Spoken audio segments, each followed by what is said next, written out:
being able to do online school and complete all of that while still building an actual real business, and then get to the point from 16 to 18 years old to actually becoming a millionaire, that's one of my biggest achievements, I think. You know, it's tough. It's like, as you grow into this business, well, or any business really, and you're constantly learning, you sort of outgrow your friend groups, right? You end up, you know, either doing more transactions, making more money, spending more time just building and working on your business, that a lot of times, you know, you're not able to just hang out and chill with other people who want to just do just that. So have you found it, like doing that, I imagine at an even younger age, like 18 to 21, did your groups of friends change immensely? Yeah, it's just, I feel like I've had the same friends, but I've been distant, right? To become successful and to really make something for yourself that is actually worth, you know, to become something that's actually worth being, there's going to be a lot of sacrifice for that. Just like anything else in life, anything you want to get out of life, you're going to have to sacrifice for it. And so I've sacrificed a lot of time of just being a normal kid, hanging out with friends and all of that for a bigger purpose. And so, yeah, I've grown distant from a lot of people, but I still pretty much have the same friends. But it's hard to connect with people on a similar level about a lot of topics. And sometimes you think that it might just be easier to be the normal kid than to chase after greatness, but it was never meant to be easy. Nothing in life's meant to be easy. So it's been a challenge being 18 to 21 and being all wrapped up in the business world rather than being wrapped up in being a kid world. And so it's just an interesting dynamic and an interesting, you know, life to live. Yeah. Can you share that story of you having to remind an employee who the boss was? So yeah, this has happened a few times, and it mostly happened with people that worked at another wholesaling company before, where they kind of had, you know, they were stuck in their ways, right? So they thought they knew it better. And I had to let them know, you know, that I've been doing this, I've done a bunch of deals, and look, I get you've worked for somebody before, but I'm starting the whole thing. I'm creating the whole business. I'm, you know, going out on a limb, investing money, taking the risk. So you got to understand that things are going to be different here. They're going to be my way because I'm the one going out on a limb, putting that risk out there. And so it was kind of just a matter of getting them to understand, like, hey, I'm serious about this. I've been doing this. I'm committed, and having them understand that kind of changed the dynamic. But ultimately, I've found the most success hiring people that are around my age, that are kind of new, like fresh out of high school, or like 20, 21, 22, that, you know, they're new, right? They don't know how their way around the world that much, right? And I've been doing business and like real life since 16.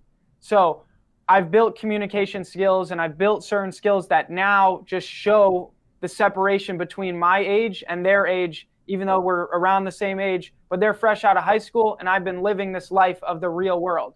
And so at a certain point, as long as I keep them around that same age, that respect has been there just from the beginning. But early days, it was definitely a challenge. And I was hiring people. One guy I hired was like 55 and he made 11 calls in 2 weeks. You're supposed to make 100 dials minimum a day. So he had to go, but it's part of the game. Yeah. Did you let him go, or did someone else let him go for you? I let him go. Yeah. I'm sure I can just imagine that. It's like, hey, sir, please, you gotta go, please. That's awesome, man. Yeah. So who introduced you to wholesale? Because if you could share that. Yeah, so my dad was a realtor growing up, so I was around real estate, and then I did that one flip. Who actually introduced me to wholesaling and how I found out about it was Alex Sines. And I'm sure you guys have heard of him. He started wholesaling real estate when he was 18 years old here in Phoenix, Arizona.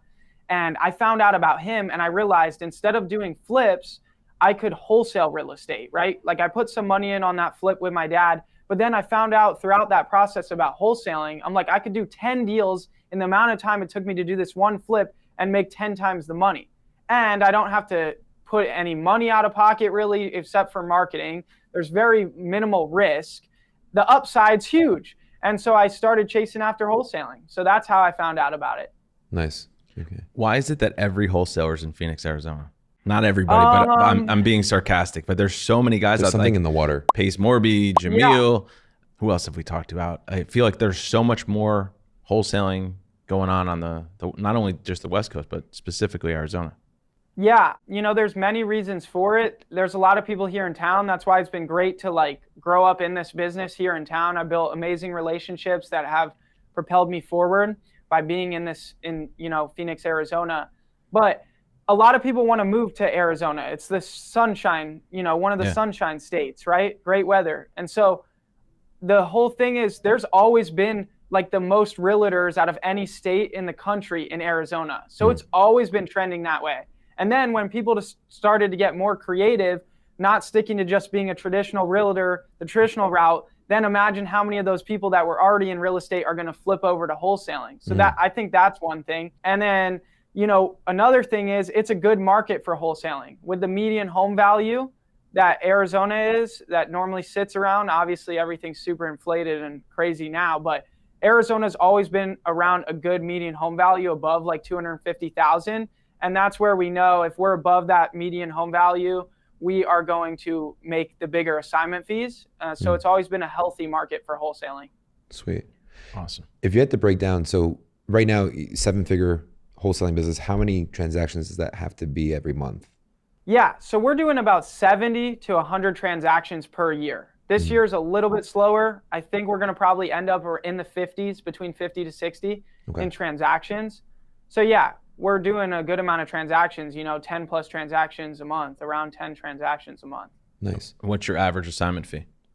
Yeah, average assignment fee this year is smaller. It's around 17,000, but that's still good because a healthy assignment fee is 15. Yeah. But if we go back to 2022 and 2021, we were sitting at between 27 to 33,000 per assignment fee. Wow. Yeah, because with the hedge funds and everything, our average deal size was super inflated. Yeah. Now, are most of the deals that you're doing, are they all in Arizona, or are you guys working throughout the country? Yeah, so throughout my career, most of the deals that I've done are in Arizona, the majority of them. But I've been doing deals in many states for a lot of years. But this year, I'm doing the least amount of deals ever in Arizona, just because the way the market is in Arizona, I don't think it's so great for wholesaling right now. Granted, if you get a deal here, it's going to be a good deal. You're going to be able to sell it fast. You're going to make money. But it's hard right now with rates and with how much the funds were pouring into this market and how many wholesalers there were. Just sellers are difficult. It's a difficult market right now. So I've gone nationwide with online digital ads as my main thing right now, when my bread and butter was cold calling. I still cold call, but I had 30 cold callers for like 4 years straight. I've completely shifted majority of my efforts to nationwide inbound online digital ads. Nice. Can you walk us through that and how it works and how you've been doing that so far? Yeah, so there's a few different things that we're doing for digital ads. We're doing Google pay-per-click. And so that's, when you search on Google, sell my house or whatever search term, the first 4 that show up are going to be paid for ads. So I'm running those ads. So we're getting people searching for us and clicking on our website off of Google. And then another thing that's been working out really good for me is Facebook ads. And so what I do is I have a couple different guys that run Facebook ads for our company. And that's been working out really well as well, because just the way you're able to target people on social media, you're able to, the cost per lead's a lot lower too, right? With pay-per-click, you could be spending, between $80 to $200 a lead. With Facebook, you're going to be sitting around $35 a lead. And so being able to run those 2 channels, where with pay-per-click, we might get a little less volume of leads, and then supplement that with the Facebook, we're able to keep good lead volume, but while continuing with an inbound model, which with inbound, your team's going to be a lot happier because they're going to be talking to people that actually really want to sell all the time. It becomes less stressful because you got to make less contacts to get a deal.